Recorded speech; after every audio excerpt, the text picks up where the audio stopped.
Hello दोस्तों, आज मैं एक पिता की हार्ट टचिंग स्टोरी आप लोगों से शेयर करूंगा। ये दिल को छू जाने वाली स्टोरी एक पिता के जज्बातों की कहानी है। इस कहानी से आप लोगों को बहुत कुछ सीखने को मिलेगा।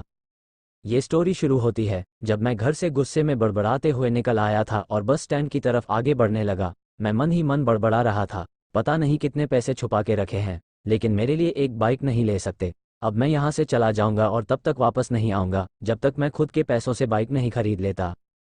इतना सोच ही रहा था तभी मेरे पैर में मुझे कुछ चुभने का एहसास हुआ। नीचे देखा तो समझ आया कि जल्दबाजी में पापा के जूते पहनाया हूँ। उन जूतों में कील उभरी हुई थी जो मेरे पैर में बार बार घाव किए जा रही थी, लेकिन उस समय गुस्सा अधिक था तो मैं बड़बड़ाते हुए आगे बढ़ गया। एकाएक मुझे याद आया कि मैं पापा का पर्स भी साथ ले आया हूँ। मेरे खुराफाती दिमाग में एक ख्याल आया, क्यों ना आज पापा का पर्स चेक किया जाए, जिसे आज तक उन्होंने किसी को हाथ तक नहीं लगाने दिया था। पता नहीं कौन सा खजाना छुपा है इस पर्स में जो किसी को हाथ नहीं लगाने देते थे। जब मैंने पापा का वो पुराना पर्स खोलकर देखा तो उसमें पैसे तो नहीं मिले, लेकिन पैसों की जगह पर एक डायरी रखी हुई थी। तब मैंने सोचा, ओह, तो यहाँ खजाना छुपा रखा है। मैं समझ रहा था कि यहाँ पापा ने लिखा होगा कि किससे कितने पैसे लेने हैं और किसको कितने पैसे दिए हैं, लेकिन मैं गलत था। जब मैंने उस छोटी सी डायरी का पहला पेज खोलकर देखा तो वहाँ पर जो लिखा था वो थोड़ा सीरियस कर देने वाला था। डायरी में जो लिखा था उसे पढ़ने के बाद मेरे चेहरे पर जो एक्सप्रेशन थे वह गायब हो चुके थे, क्योंकि डायरी में वैसा कुछ नहीं था जैसा मैं सोच रहा था। वहाँ पर उन पैसों का हिसाब लिखा हुआ था जो अलग अलग कामों के लिए अलग अलग लोगों से उधार लिए गए थे। उस लिस्ट में कंप्यूटर के नाम पर भी पैसे लिए गए थे। कुछ यूँ लिखा था, 50,000 बेटे के कंप्यूटर के लिए। यह वही कंप्यूटर था जिसे मैं आज तक यूज़ कर रहा हूँ, लेकिन मुझे ये पता नहीं था उस कंप्यूटर को खरीदने के लिए पैसे कहाँ से आए थे, लेकिन आज पता चल रहा था। मुझे आज भी याद है जब मैंने पहली बार कैमरे के लिए जिद की थी, जो मेरे पापा ने मुझे 2 हफ्ते बाद मेरे बर्थडे पर ला कर दिया था, जिसे देखकर मैं बहुत खुश हुआ था। और मुझे खुश देखकर मुझसे कहीं ज़्यादा अगर कोई खुश था तो वह थे पापा। अब मेरे चेहरे से गुस्सा एकदम गायब हो चुका था। जब मैंने आगे का पन्ना पलटा तो वहाँ पर कुछ विशेष इच्छाएं लिखी हुई थी। पहली जो विश थी उसमें जो लिखा हुआ था, अच्छे जूते पहनना। ये बात मेरी कुछ समझ नहीं आई।